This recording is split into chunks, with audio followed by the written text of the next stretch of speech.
It's wonderful to be back here. Wonderful to see you here.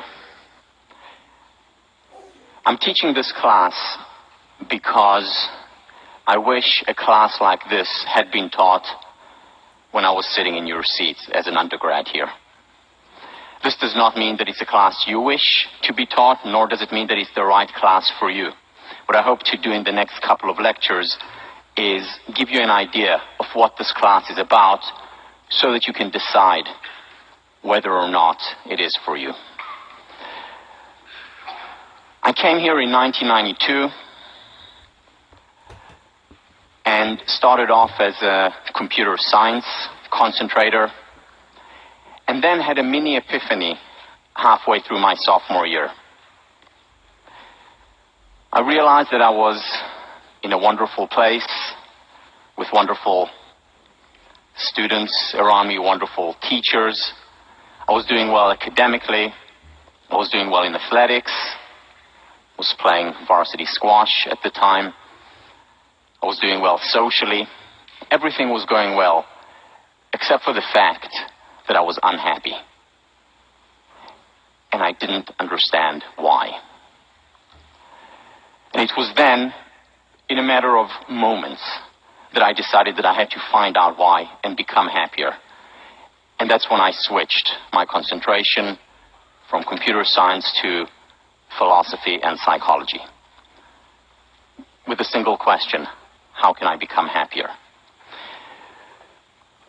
Over time, I did become happier. What had contributed most to my happiness was when I encountered a new emerging field. At that time didn't have the name that it has today, but essentially research that falls under or within the field of positive psychology.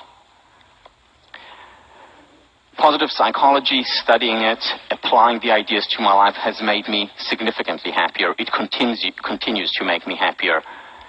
And it was when I realized the impact that it had on me that I decided to share it with others. That's when I decided that I wanted to be a teacher and teach this field.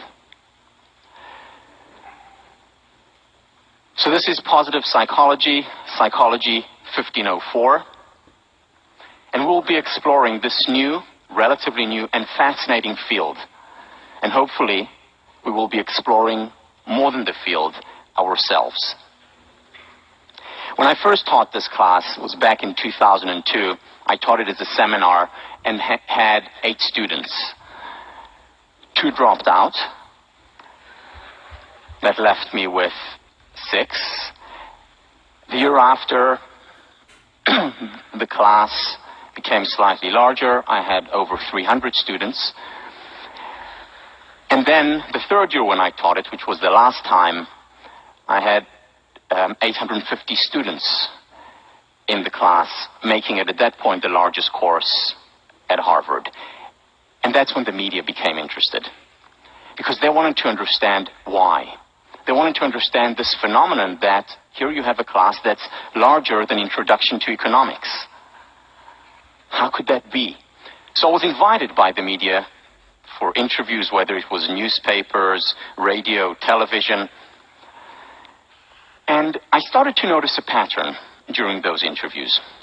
So I would walk into the interview, we'd have the interview, and afterwards the producer or the interviewer would walk me out and say something to the effect of, well, thank you, Tal, for the interview, but you know, I expected you to be different. And I would ask as nonchalantly as I could, of course, as if I didn't really care, but had to ask anyway, how different? And they would say, well, you know, we expected you to be more outgoing.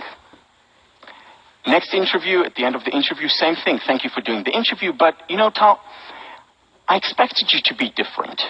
And once again, nonchalantly, of course, I would ask, so how different?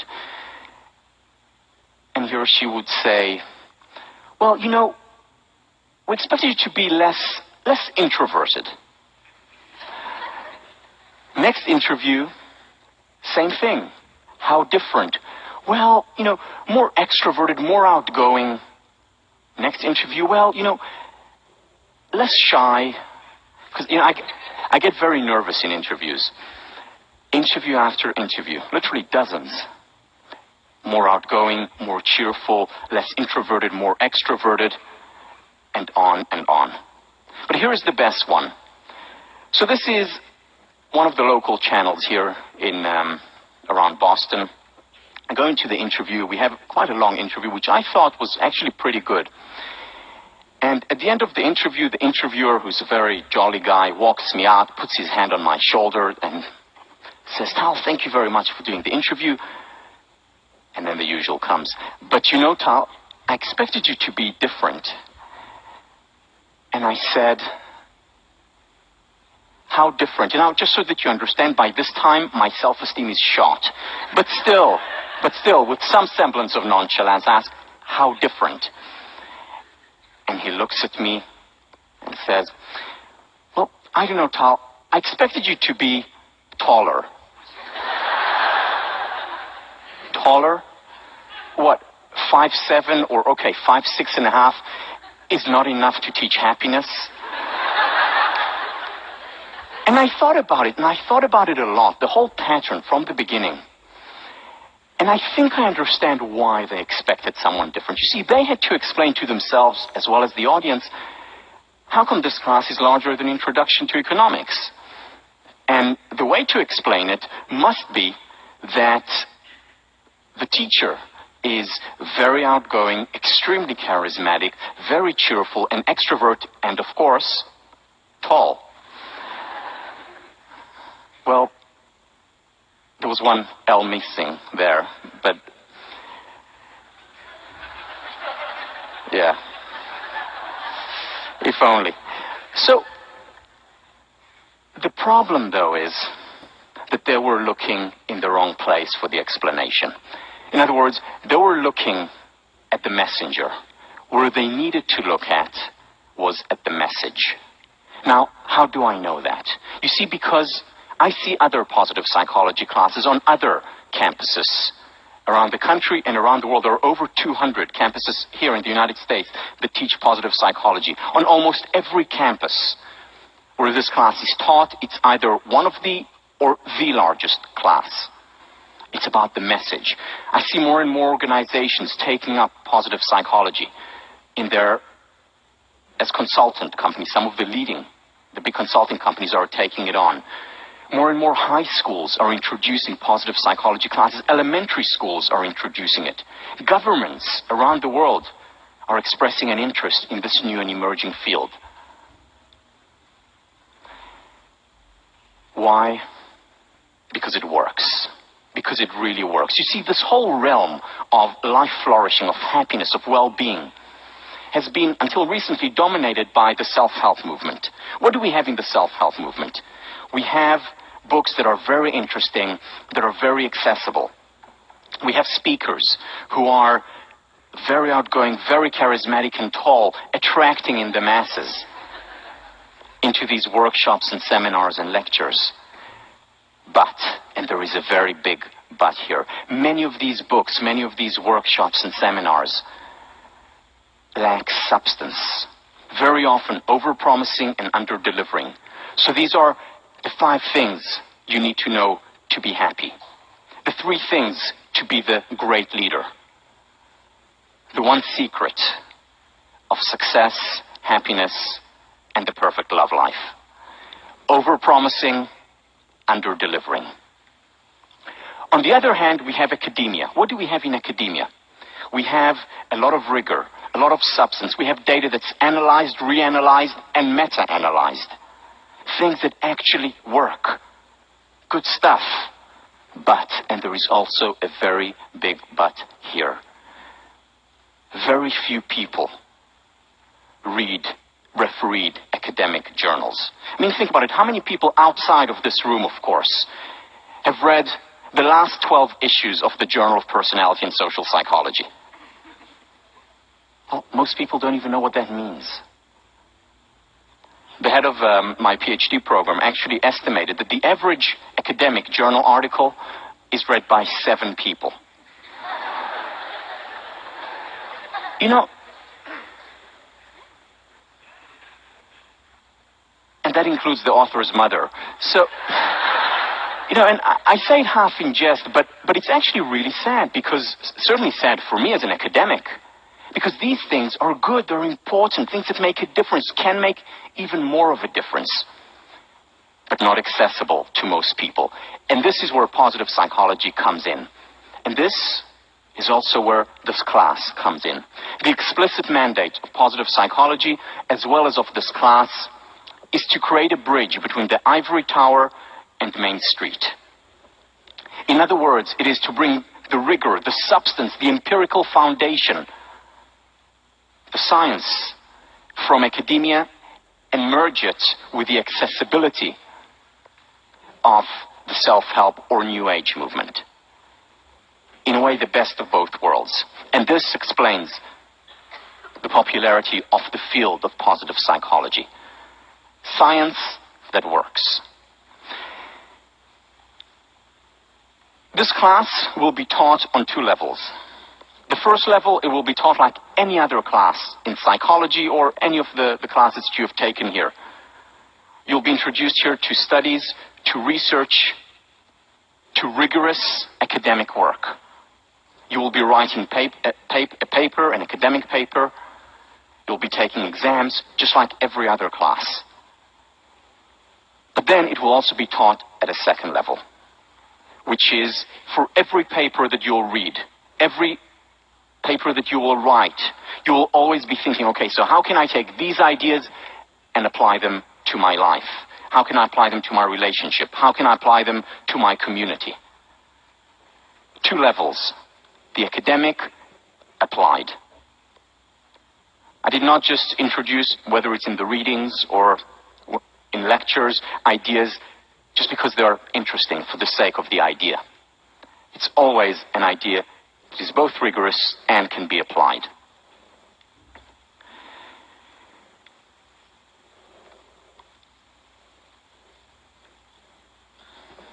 Just a few words about housekeeping. Some of the questions that I've already received from you before the class started. So this, unfortunately, is the last time that I'm teaching positive psychology or any other class for that matter at Harvard. Hopefully, within 2 years, probably not next year, but within 2 years, there will be positive psychology class offered, but I certainly cannot guarantee it. About feedback and questions. If you have any question, if anything is not clear, if you agree or disagree with something, email me or email your TF, and we'll always respond. Sometimes, if the question is asked by enough people, we'll respond to it publicly, always anonymously, unless you specify specifically that your name can be mentioned. But sometimes, you may be listening to a lecture, and then halfway through it, there's an emergency. There is something that you really have to ask, something that cannot wait. In that case, please just put your hand up, because it's like when you just have to go to the bathroom, just, can't stop, can't wait. And when you gotta go, you gotta go. So we'll take a positive psychology break for that. And just stop me halfway through, and I'll answer any question. All the PowerPoints, as well as the videos of the classes, will be online. Will be available within a couple of days. Well, the PowerPoints will be available before, except for this lecture, will be available before, so that you can use them in class. The videos, unfortunately, cannot be made available before. We tried, couldn't figure it out. So they will be available within a day or 2 after. And the reason why they're up there, first of all, I do prefer that you attend lecture. I do prefer that you're physically here. You get things in the energy of the room with so many students that you wouldn't get just in front of your computer. But the reason why I do put them up is so that you have an opportunity, if you want to see it again, or if you happen to miss a class, that's perfectly fine. And also, because, and this is also the reason why the PowerPoints are always available, I want you to be engaged in the material. I want you to be engaged in whatever it is that we're discussing in class, not necessarily thinking about getting down every word that I say on paper, remembering everything, memorizing everything. I want you to take, rather than passive notes of writing down what it says on the PowerPoint or every word that I say, I'd like you to take active notes. And that means being engaged with the material. For example, if you hear something, an idea that you say, oh, that's interesting, star it, write it down. Or, okay, I think I'm going to start applying this. Write it down. Or, I want to tell my mom about this later. Or I want to talk to my roommates or my team about this idea. Write it down. Active note-taking as opposed to passive note-taking for two reasons. First of all, as I said, this class is a class about making a difference in people's lives. I would not be teaching the class just for its academic beauty, though there is a lot of academic beauty in this field. So write down if you have ideas that you think you can apply. The second reason why we should do that is because it's more, you'll remember more. Better retention, better understanding of the material if you're actively engaged as opposed to just taking down passive notes.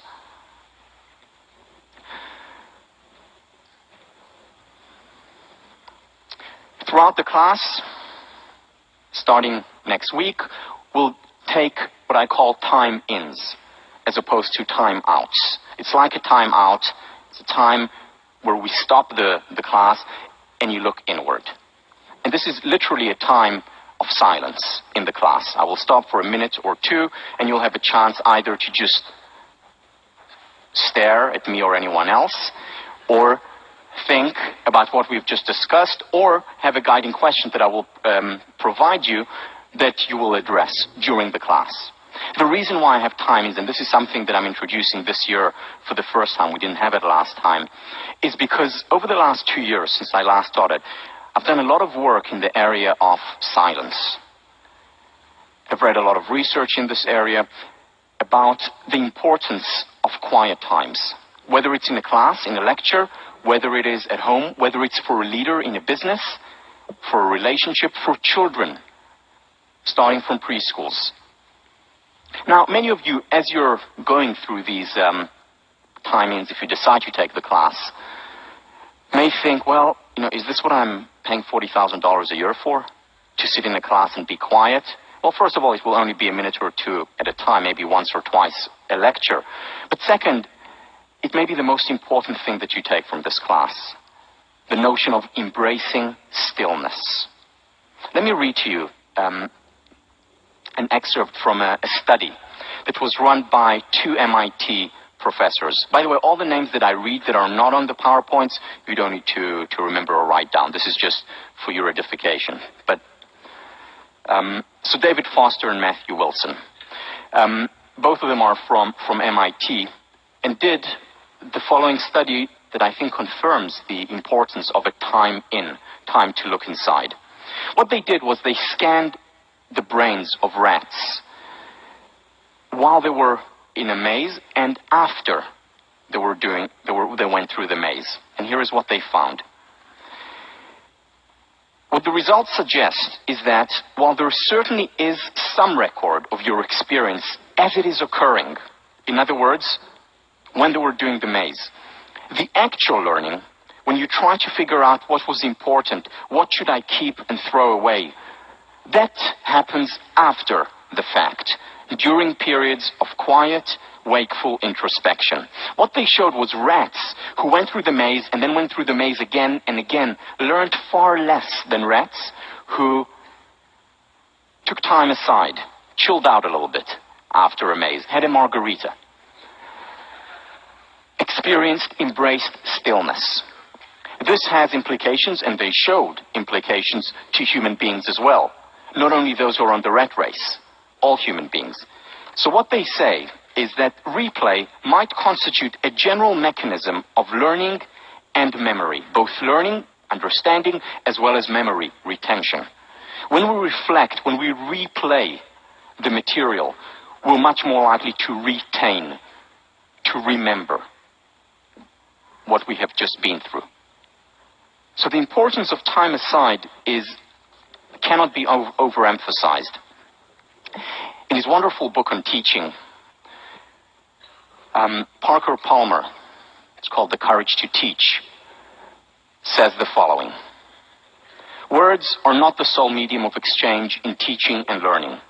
We educate with silence as well. Silence gives us a chance to reflect on what we have said and heard.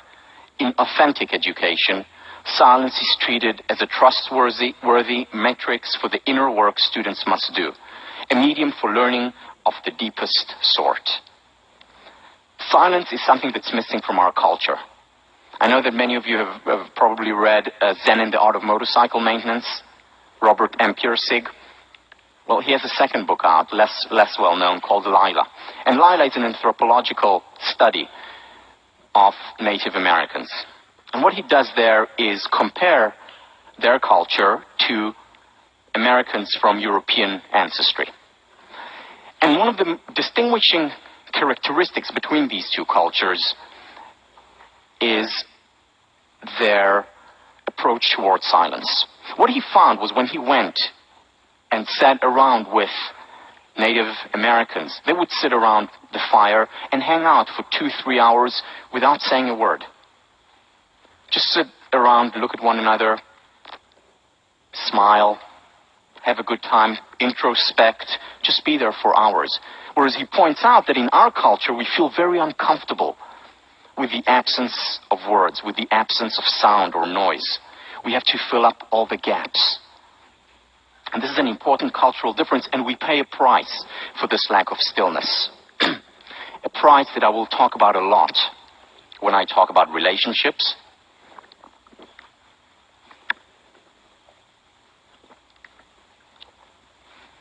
when I talk about virtue and morality, and when we talk about happiness and well-being in general.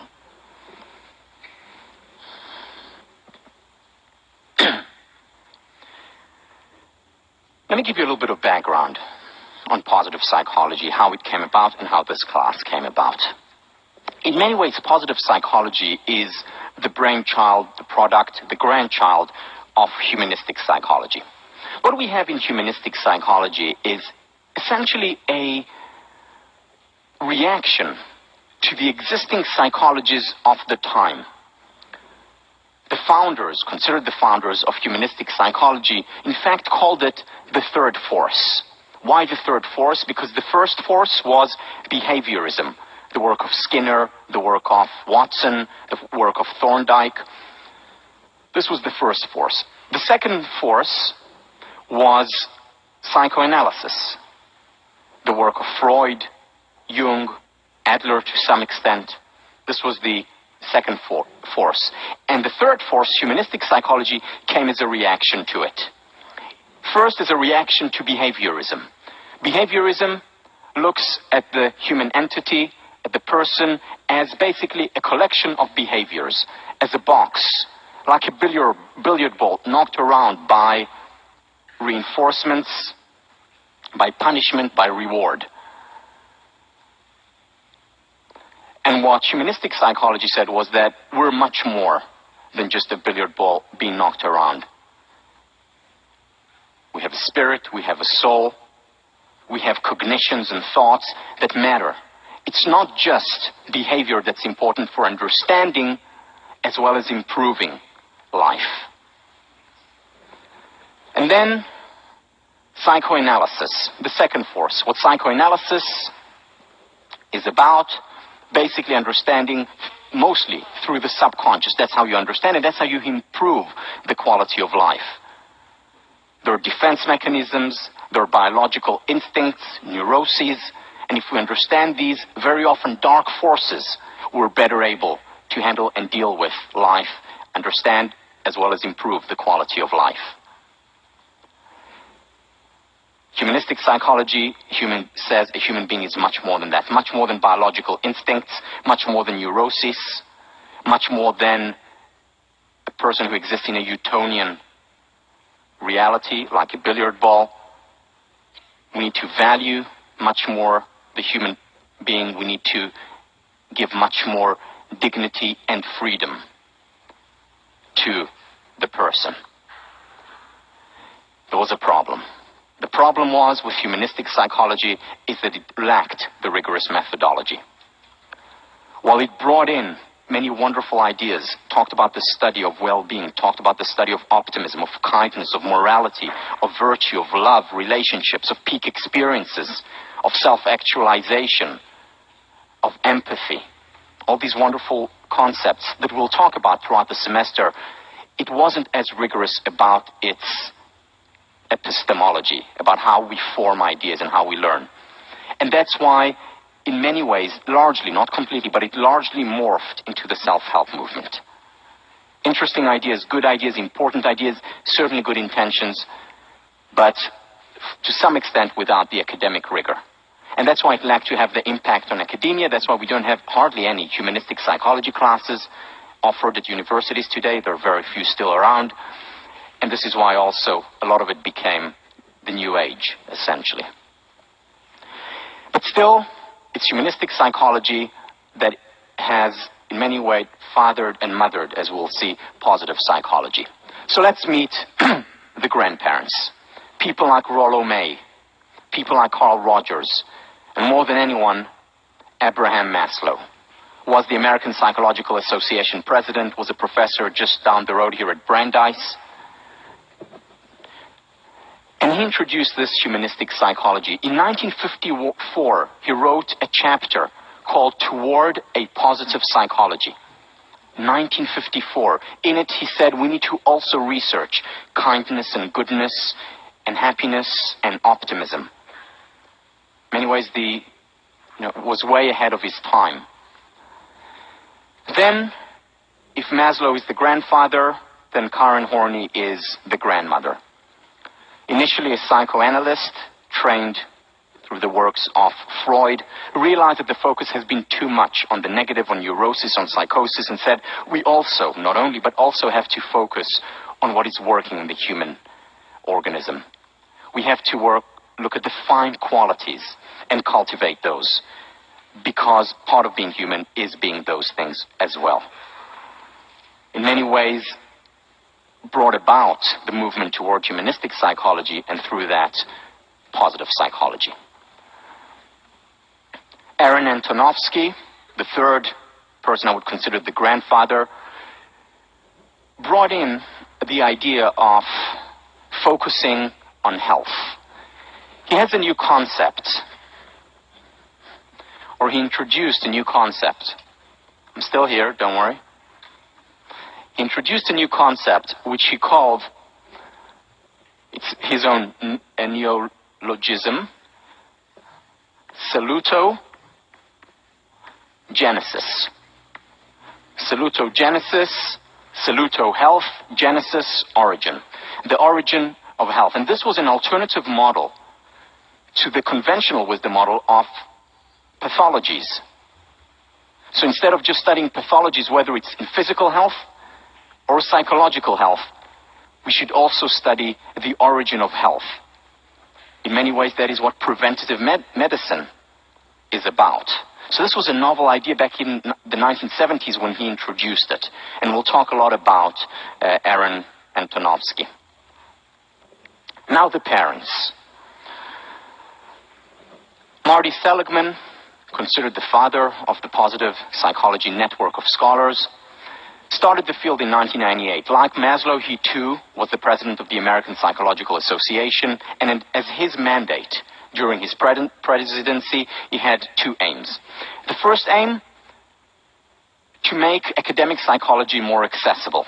In other words, bridge Ivory Tower and Main Street. This was the first aim of his presidency. The second aim was to introduce a positive psychology, a psychology that will look at also things that work, that will not just study depression, anxiety, schizophrenia, or neurosis. A psychology, a network of scholars who will focus on love, relationship, self-esteem, motivation, resilience, and well-being. And he introduced these ideas, and it's all been literally uphill from then. Before Marty Seligman, this happened all in 1998, and we'll talk about it a little bit more next time. This all happened in 1998. Long before 1998, our very own Professor Alan Langer did research in all these areas, bringing the humanistic spirit and combining it with the academic scientific rigor. We're going to be talking probably more than about any other scholar about her work in this class. And another person from Harvard, one of the parents of positive psychology, was Philip Stone, who passed away 2 years ago, yesterday. And both Langer and Stone were my thesis advisors, introduced me to the field of positive psychology, into this research. In 1998, when they had the first positive psychology summit, Professor Stone took me along with him. I was his graduate student. In 1999, he taught the first positive psychology class at Harvard, one of the first in the world. I was his teaching fellow. A couple of years later, he taught it again. Again, I was his teaching fellow. And then, when I graduated, he suggested that I take over his class. And here we are today.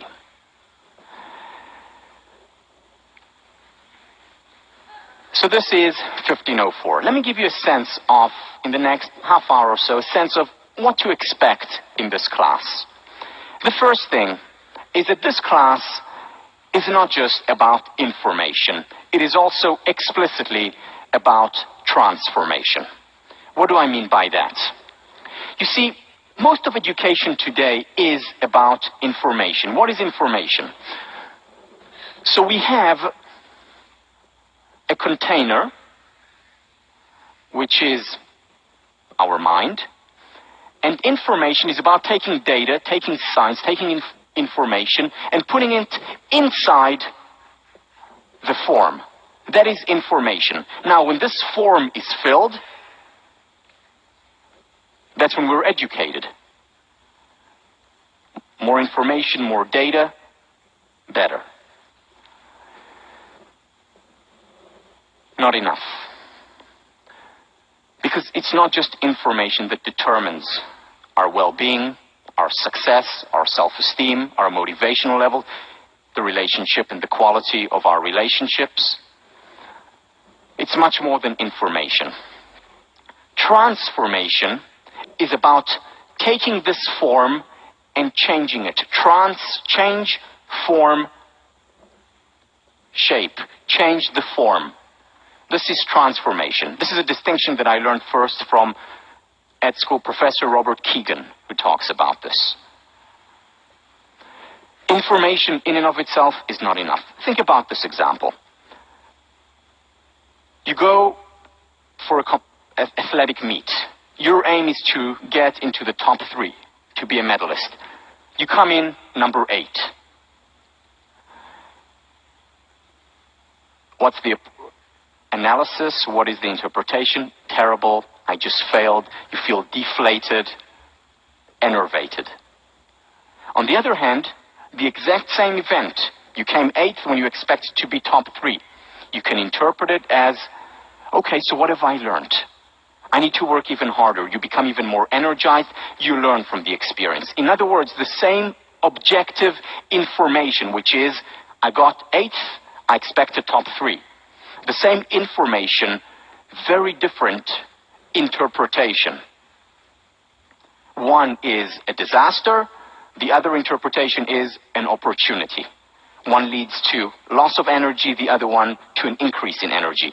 Or think about another very common example. We know of many people around the world who seemingly have everything, who are doing well,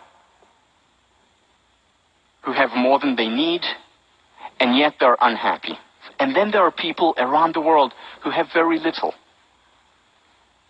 and yet never stop to celebrate life. And then we have the other way around as well. People who have everything and appreciate it and enjoy life. And people who have very little who see themselves as victim. In other words, it's not just the information that goes in, it's also the shape, the interpretation, the perception, the focus. And that is determined by the shape of the form. This is what I realized when I was an undergrad here. Seemingly, looking in from the outside, had everything. Doing well, sports, academics, socially, and yet my perception, my focus, my interpretation of life not that great, wasn't happy. The interpretation matters very often a lot more, as we'll see, than the information that goes in.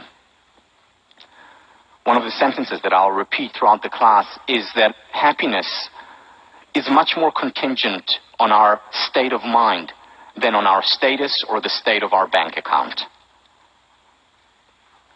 And that's where transformation comes in, and that's why it's so important for well-being.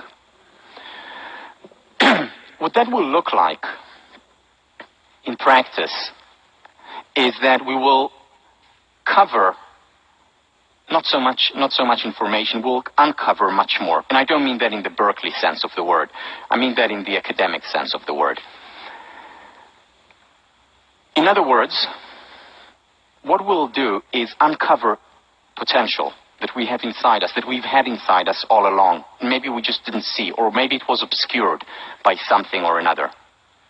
We'll uncover it so that we can utilize it, so that we can focus on it, so that we can perceive it. Here's a story just to illustrate this. So this is Michelangelo. One day he was asked by a journalist of his time, how did you create this most amazing masterpiece, David? To which Michelangelo responded, it was easy. I went to the quarry, I saw this huge piece of marble, and in it I saw David. All I needed to do was to chip away the excess stone, to get rid of the marble that shouldn't have been there. And when I got rid of this excess stone, there was David. Now, obviously, easier said than done, but the story captures the metaphor of what this class very much is about. It's about chipping away the excess stone. It's about getting rid of limitations, of barriers, whether it's the fear of failure, something that we didn't have as kids, but today most people in our culture have it. It's about chipping away perfectionism that is debilitating and that often hurts us. It's about chipping away our ability for success because maybe we're afraid of success.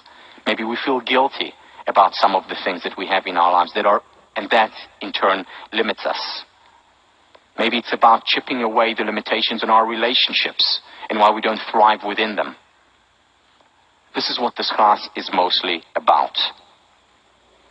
As Thoreau says, the soul grows more by subtraction than by addition.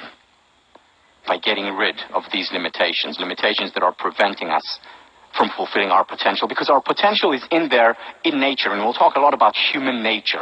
It's there, whether it's through God, whether it's through evolution. We have a lot of potential that over time, with external voices, with being part of our culture, that very often these limitations are put on top of us, just like the excess stone. Lao Tzu, in pursuit of knowledge, every day something is acquired. In pursuit of wisdom, every day something is dropped. Knowledge is about information. Wisdom is about transformation.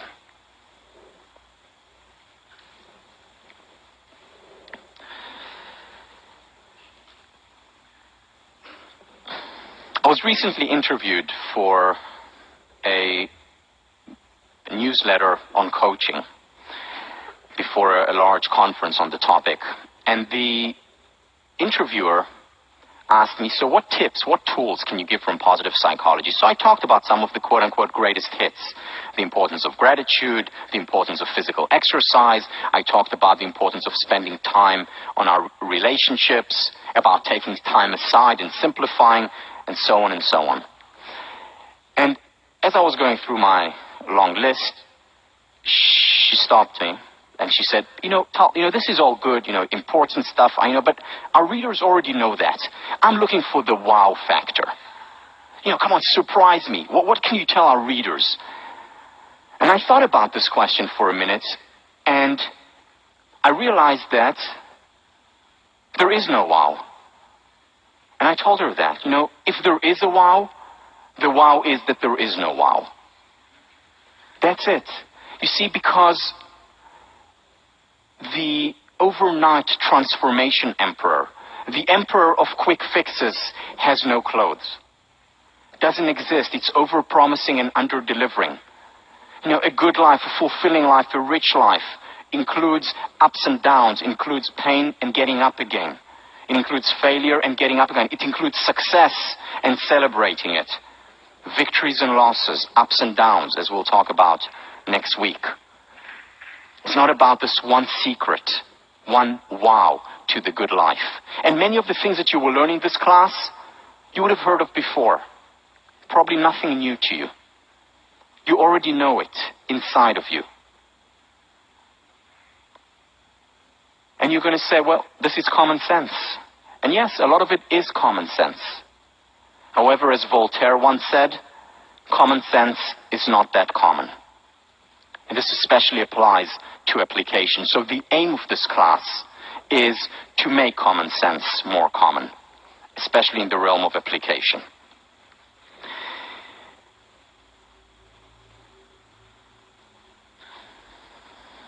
At the end of the class, here is what I'm hoping for.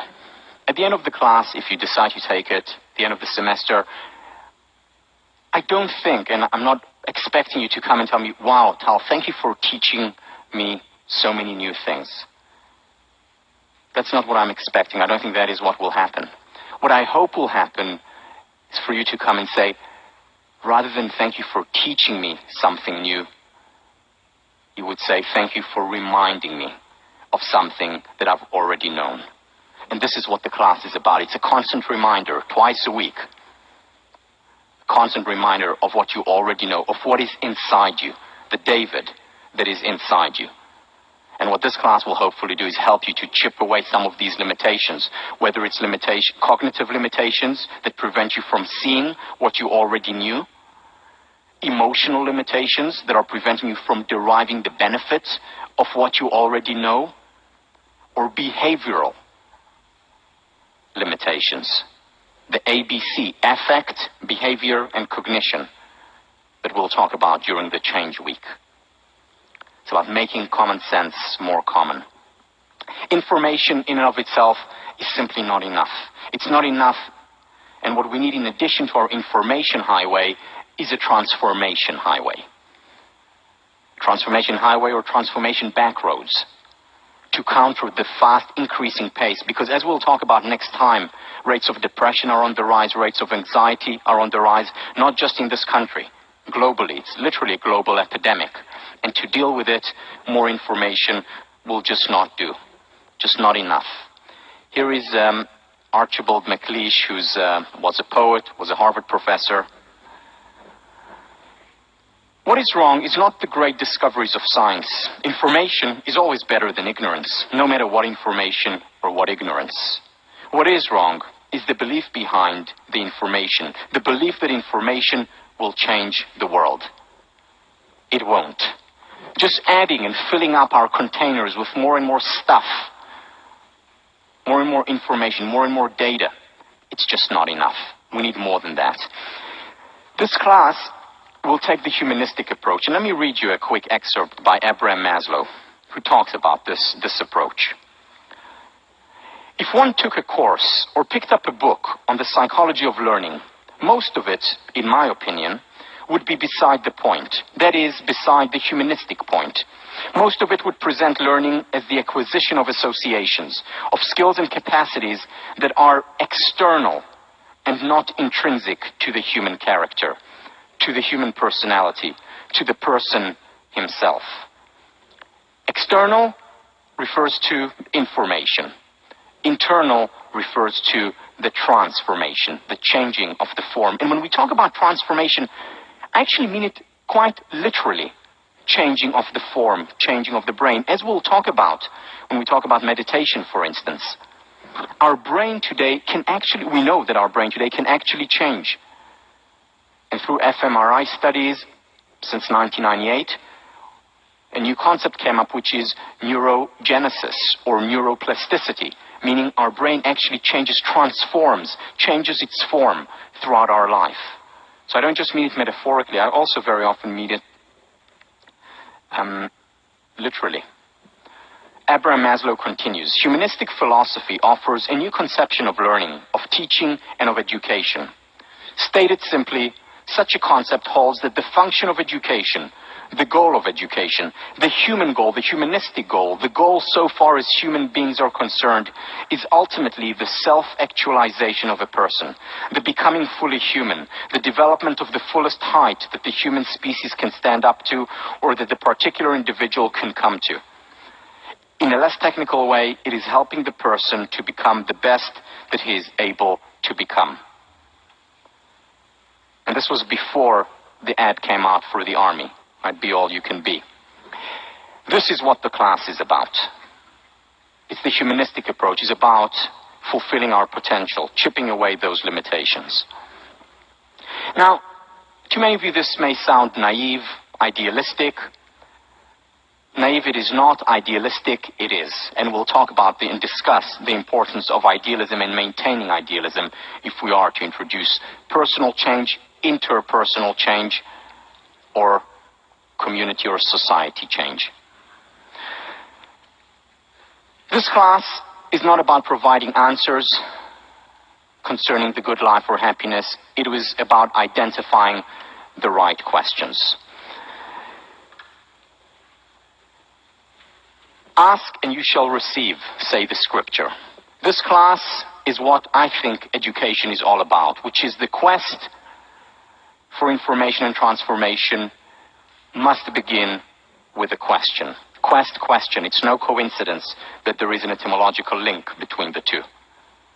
In this class you will be asked many questions. Questions that, as you will see, create reality. We'll talk about that already next time. The importance of the question you ask of yourselves, first and foremost, of your partner, of your students, of your parents, of your employees in the future, teammates, and so on. Questions make a difference.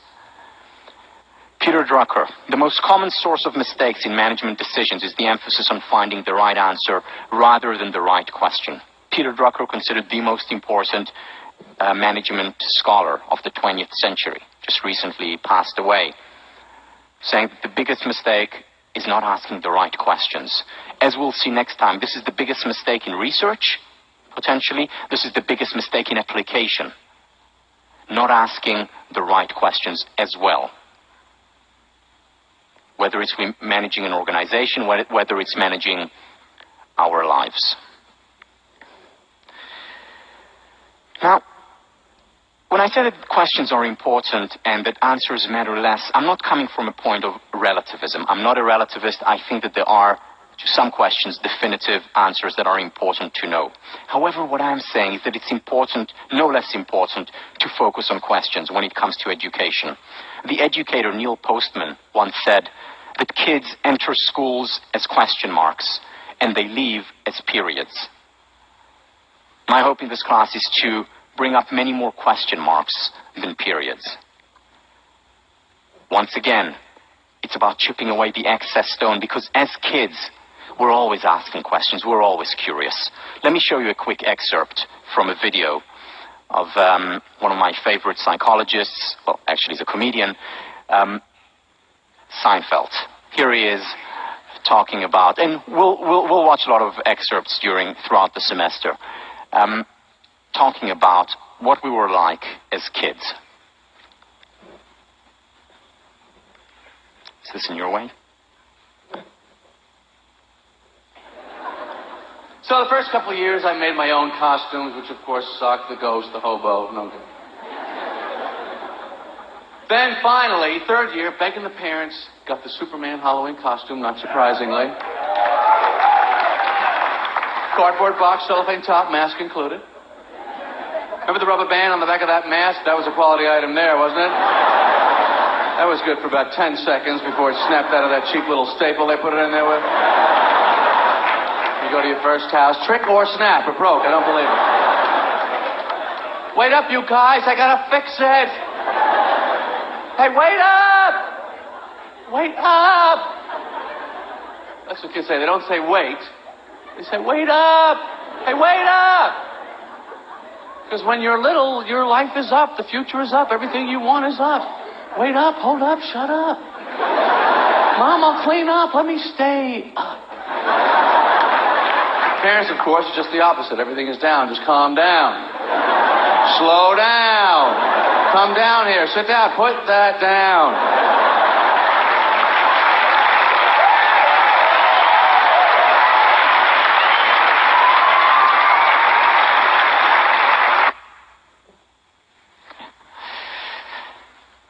So again, this curiosity, this looking up, this opening up, as opposed to closing down that kids have, this notion, this is what I hope will happen in this class.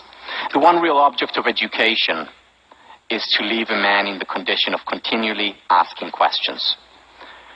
So here's a longitudinal study that was done by John Cotter. John Cotter, professor of leadership and management at the business school across the river, came to Harvard in 1972, joined the faculty, and started to follow Harvard class, MBA class of 1973, and followed them for 20 years. And what he was interested in was to find out all the information that he could about this class. What he found 20 years later, early 90s, when the study ended, was that these students were ex-students were extremely successful, very wealthy, having a lot of impact, whether it's on their organization, the community, did extremely well.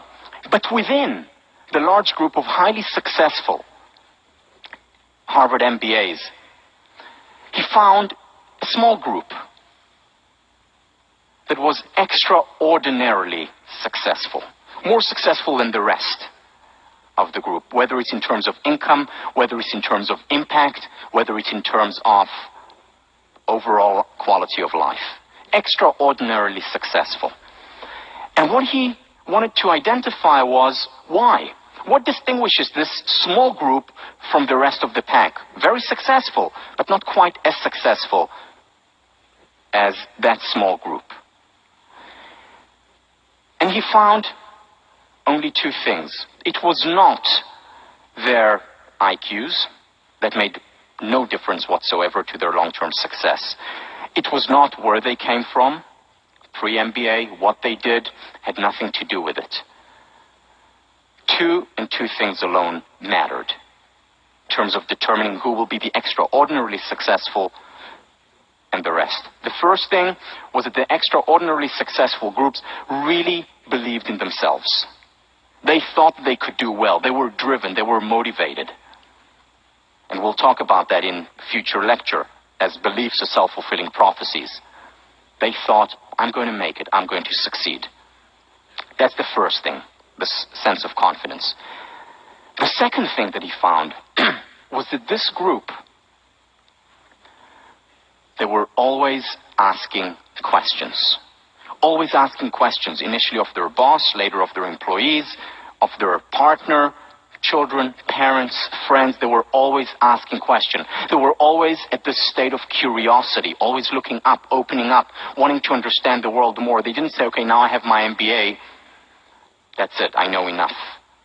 They were lifelong learners. They were always asking questions. These two distinguishing characteristics account for the difference between the extraordinarily successful and those who were successful.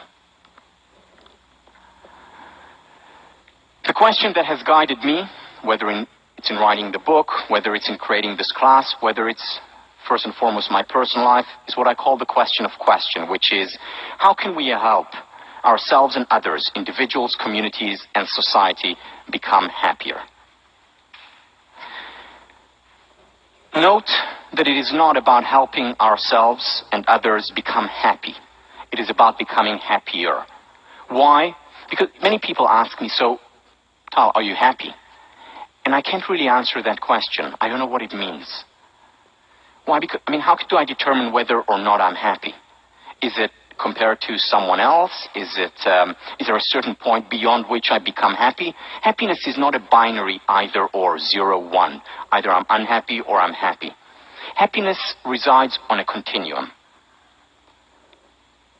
So my answer to this question, am I happy, is today I'm happier than I was 15 years ago when I started focusing on this pursuit. 15 years from now, I certainly hope to be happier than I am today. Happiness is a lifelong pursuit. And hopefully this class is part of that pursuit, but just part. You will not be happy at the end of the class. Hopefully you will be happier. Because many people sit here, during the lectures on self-esteem, for example, or when we talk explicitly about happiness, and they say, wait, do I have high self-esteem, thinking about themselves? Do I have high self-esteem or low self-esteem? Irrelevant. Impossible to answer also. The question is, how can I improve my self-esteem, my healthy self-esteem? Not narcissism, of course. How can I become happier? That's the important question. And this is the question of questions. This class is not a survey of positive psychology. If you want a survey of positive psychology, I can recommend some excellent textbooks, whether it's by Lopez or by Peterson. Great textbooks. There's also the Handbook of Positive Psychology, which is a huge book with most of what you want to know about the field. You can also use it in self-defense. Very useful in that respect. But a wonderful book, very well written, very accessible in the spirit of positive psychology. But this is not that. This is not a survey of positive psychology. What it is, it's a selective exploration of the question of questions. In that way, it is eclectic. My background is in psychology and philosophy. I studied organizational behavior. I worked as a consultant in business for a few years, still do some work there. I worked in the field of education, do a lot of work in the field of education. And I take from all these areas. I also draw on, not just on positive psychology, I draw on clinical psychology in this class. I draw on cognitive psychology, social psychology, and so on. It's an eclectic class because my guiding question was, what would contribute to happiness? And if something within psychopathology I thought could contribute to our well-being, I took that and used that. If something from the field of consulting and organizational behavior contributes, that became part of the class. As much as I could fit in, of course, in one semester. So the class is eclectic. The class is not cross-cultural. I will bring in ideas from Eastern thought. I lived in Asia for a few years, worked there, studied and continue to study the Eastern philosophies and psychologies, but my training primarily is in Western psychology, and the focus of the class will be that. However, that doesn't mean that positive psychology doesn't apply to people from different places in the world. Now, there was recently a meeting between senior scientists, psychologists from the West, people like Paul Ekman, Richie Davidson, some of the most important minds in the field of psychology, meeting with the Dalai Lama and some of his monks. And they were talking about the future of psychology, about research and how can you research meditation and so on. And one of the things that they were talking a lot about is cross-cultural differences.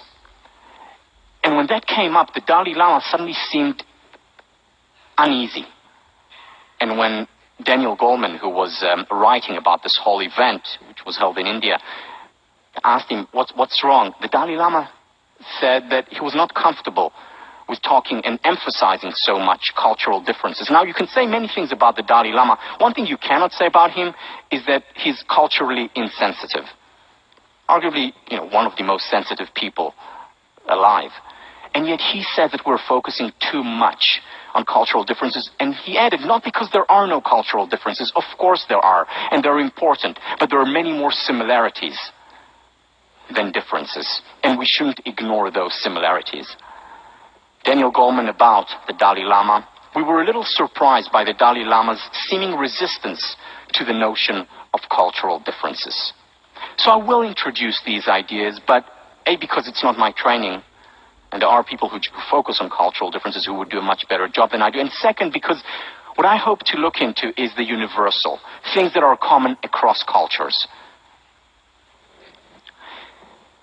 So we'll study research in this area, but even more than that, we'll become even more particular than just talking about, the psychology in this part of the world. We'll study yourselves. we're going to go that particular. Now, why? See, when I put this class together, I didn't think to myself, okay, so what are the things that I need to introduce in order to please the participants in the class, the students? That's not what I thought. What I thought about what was the class that I would have wanted to take as an undergraduate here? What would help me become happier if I were sitting there?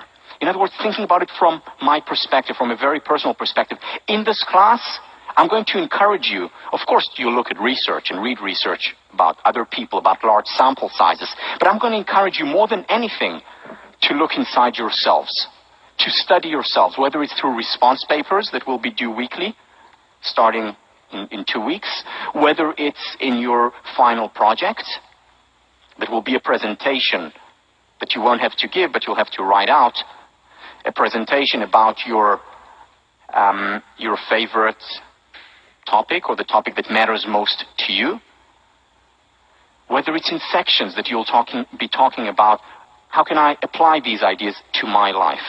The time-ins are about thinking about how can I take these ideas and use them. It's about studying ourselves, because as Carl Rogers says, what is most personal is most general. What is most personal is most general. And as Maslow adds, we must remember that knowledge of one's own deep nature is also simultaneously knowledge of human nature in general. When we understand ourselves better, when we identify ourselves, we're better able to identify with others. In fact, this in many ways is the source of empathy, of healthy empathy. And there's some studies on this showing that people who know themselves, who study themselves, who are self-reflective, display less egregious behavior, less immoral behavior toward others.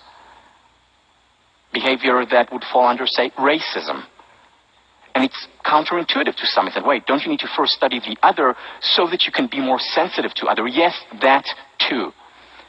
But it's not enough. It's important to also study ourselves, because when we see our deep nature, what we encounter there is actually part of the universal nature, the similarities among us all, regardless of where we're from. And this is what the Dalai Lama was talking about. Not stop cross-cultural, do it, important, but at the same time not ignore the self, not ignore the universal within each one of us. C.S. Lewis, there is one thing and only one in the whole universe which we know more about than we could learn from external observation. That one thing is ourselves. We have, so to speak, inside information. We are in the know.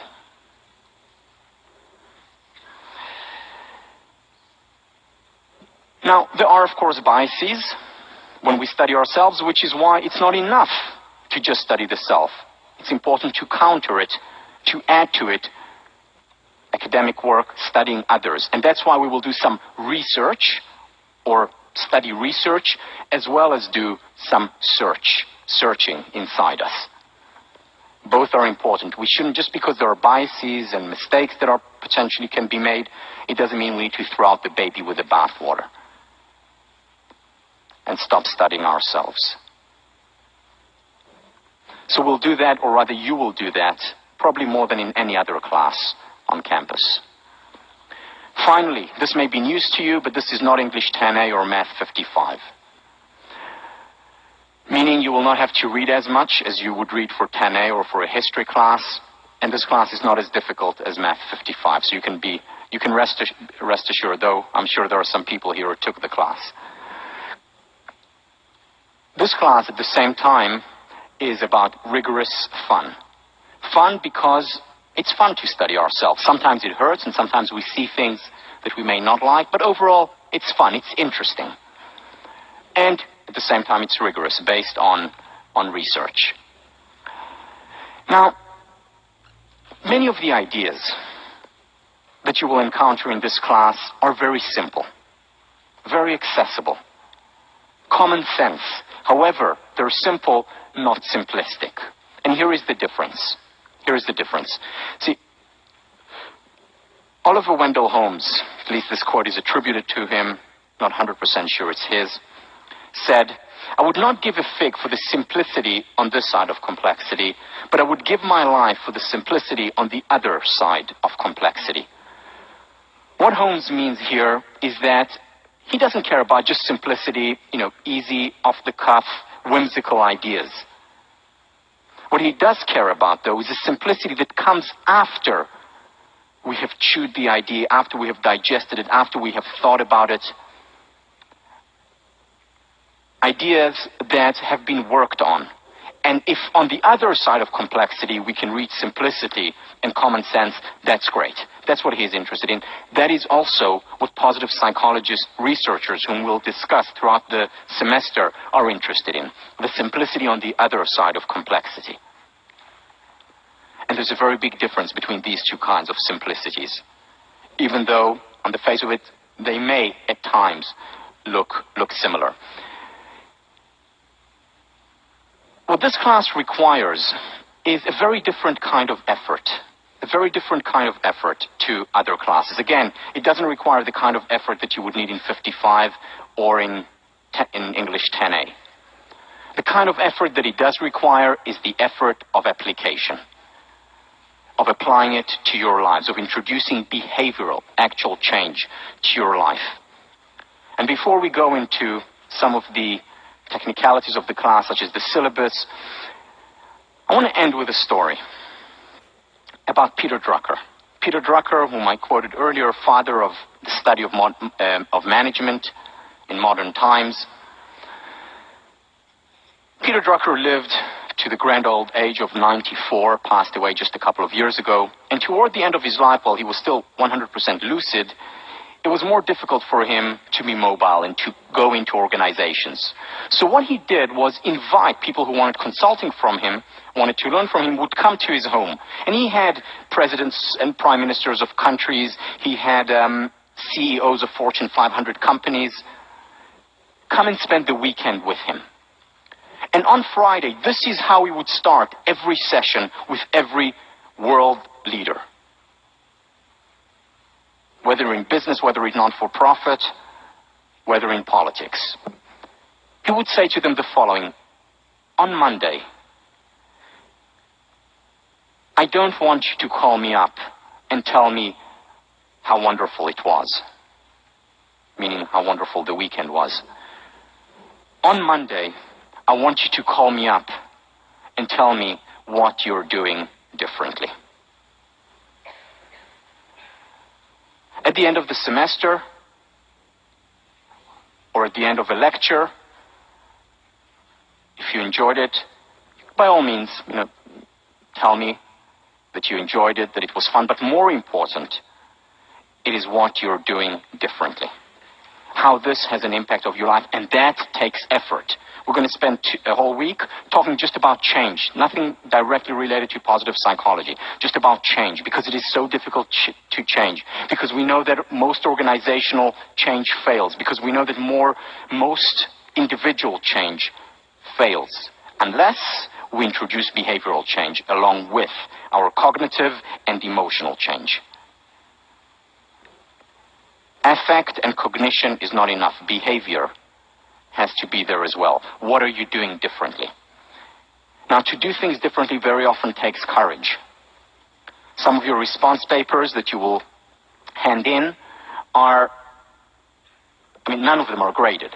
They're all just graded pass, fail. You have to hand them in, and then you pass. But some of them will be maybe the most difficult papers that you have written here.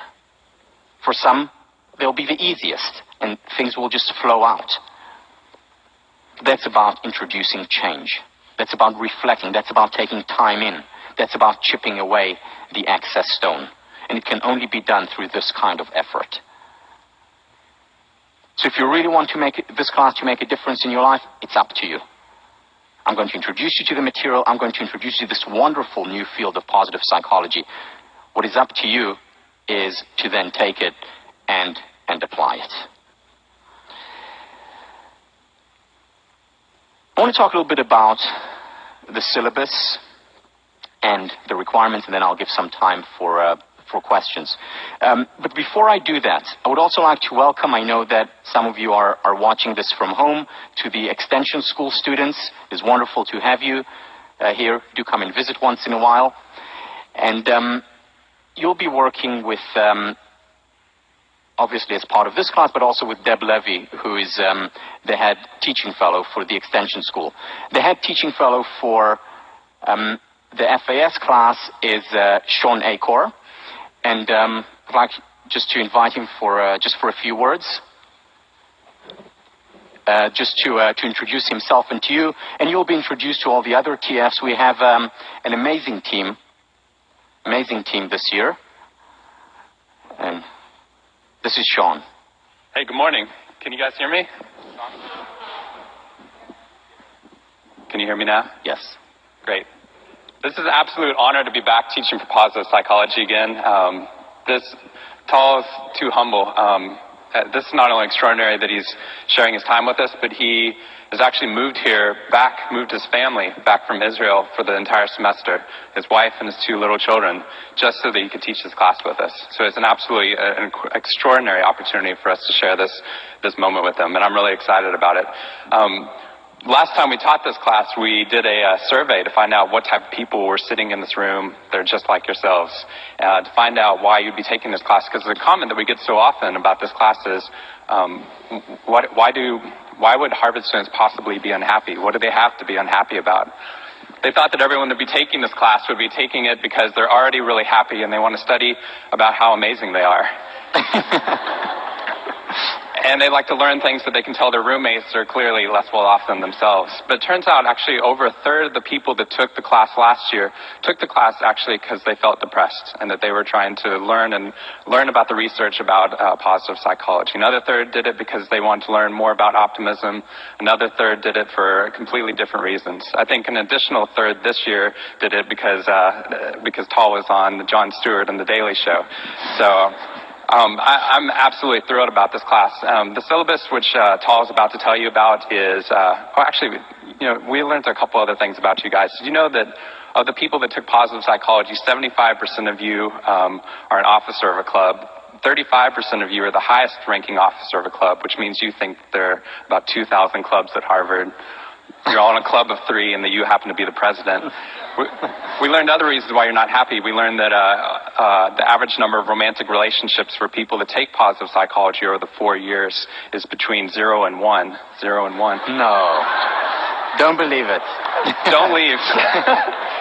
Wait, but that was before taking That was before taking the class. We're going to test you afterwards. The average number of sexual partners, which is between 0 and 0.5. I have no idea what 0.5 sexual partners is. This class is going to be amazing. It was amazing in the past, and Tal is actually, we have an extraordinary teaching staff that's here with us today. It's a large teaching staff, and Tal has actually already given us homework so that the teachers are going to be learning not only the material that you're doing and talking about, which they're experts at, but learning how to be better teachers. He's given us books to read. He's going to actually give us an assignment. So it's going to be an extraordinary class in that sense. In terms of the syllabus, it's going to be online. Tal is about to describe that now. We decided to go green, so no trees were killed in the making of this class, except for the extraordinarily large auditorium made out of wood. Sections, we're going to section online next weekend. So once we get the numbers in on Wednesday, that following weekend, we will be doing sectioning. That gives you a very short turnaround time, but that way that you can give me Monday to change your sections if you need to, which we hope you won't, and sections will start that following week. So thank you very much, and if you have any questions, send me an email.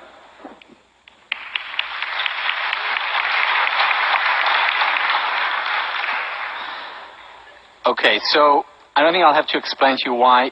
There's one lecture in the semester that I don't teach, and Sean will teach it, and that is the lecture on humor. Figure out why yourselves. I do think you have to walk your talk if you're teaching something. The syllabus.